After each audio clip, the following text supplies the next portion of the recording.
లోకక్షేమార్థం దశమహావిద్య మహాయాగం.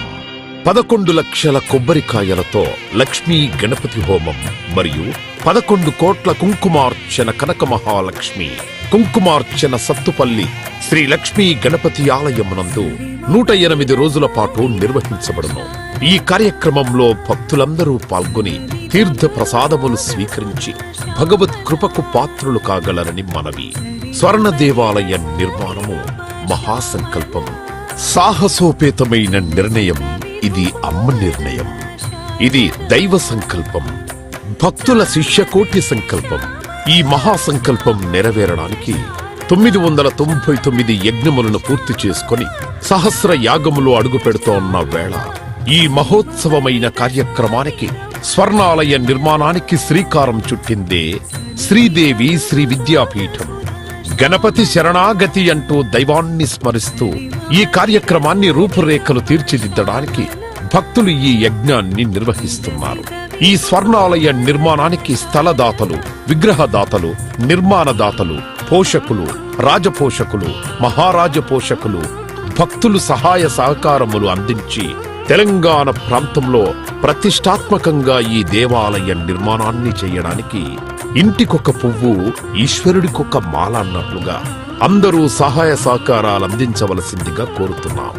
ఈ ఆలయ నిర్మాణం వల్ల దశమహావిద్య ఆలయములు, స్వర్ణాలయము మన తెలుగు ప్రాంతంలో యావత్ ప్రపంచంలో మొట్టమొదటి ఆలయముగా చరిత్రలో సువర్ణాక్షరాలతో లిఖించబడే సువర్ణ అవకాశమిది.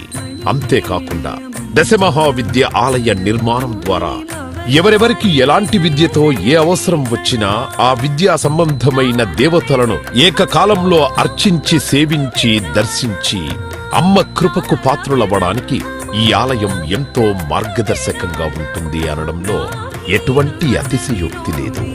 అలాగే ఎలాంటి ఆర్థిక సమస్యలైనా, ఎటువంటి సమస్యలైనా పరిష్కారమవుతాయి అమ్మ కృప వల్ల. కలిపురుషుడి యొక్క ప్రభావం చేత కలియుగంలో ప్రకృతి వైపరీత్యములు, ప్రకృతిలో అనేక రకాల గ్రహగతుల చేత మానవుడి జీవితం ప్రశాంతం లేకుండా జీవితాన్ని గడుపుతూ దినదిన గండం 100 ఏళ్ల ఆయుష్ అన్నట్లుగా ప్రతిక్షణం మనసు ప్రశాంతత లేకుండా కలి ప్రభావం చేత ఎటువంటి పూజలు, ఎటువంటి యజ్ఞాలు, ఎటువంటి సాధనలు చేసినా కూడా సరైన ఫలితాలు లేక అంధకారంలో కొట్టుమిట్టాడుతున్నట్టుగా, అన్ని ఉన్నా ఏదో కోల్పోయినట్లుగా జీవితానికి సుఖం లేకుండా కాలము గడుపుతున్న జీవకోటికి కామకోటి పరమాచార్యుల యొక్క, జగద్గురువుల యొక్క, అస్మద్గురువర్యుల యొక్క ఎన్నో కోట్ల తపశ్శక్తిని ధారాధత్తం చేసి ఈ ఆలయ నిర్మాణం చెయ్యడానికి మహాసంకల్పం చేసినాము. పూర్వజన్మలో దాన ధర్మాలు చేయడం వల్ల ఈ జన్మలో దాన ధర్మాలు చేసే శక్తి మనకు లభించింది. అటువంటి శక్తి కలిగి ఉండి కూడా దాన ధర్మములు చేయకపోతే ఈ జన్మకు చరితార్థం లేదు.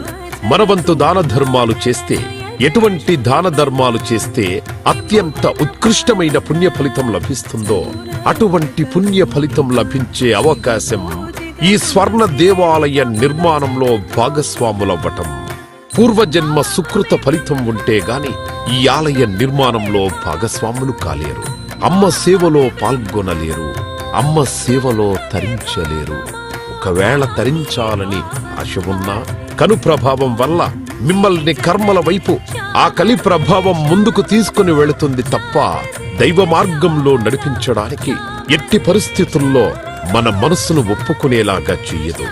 అయినప్పటికీ వాటన్నిటినీ దాటుకొని అపర దేవత సేవలో పాల్గొనటం, ఎంతో మంది భక్తులు ఇప్పటికే ముందుకు రావటం, మేము ఈ దేవాలయ నిర్మాణంలో భాగస్వాములవుతాం.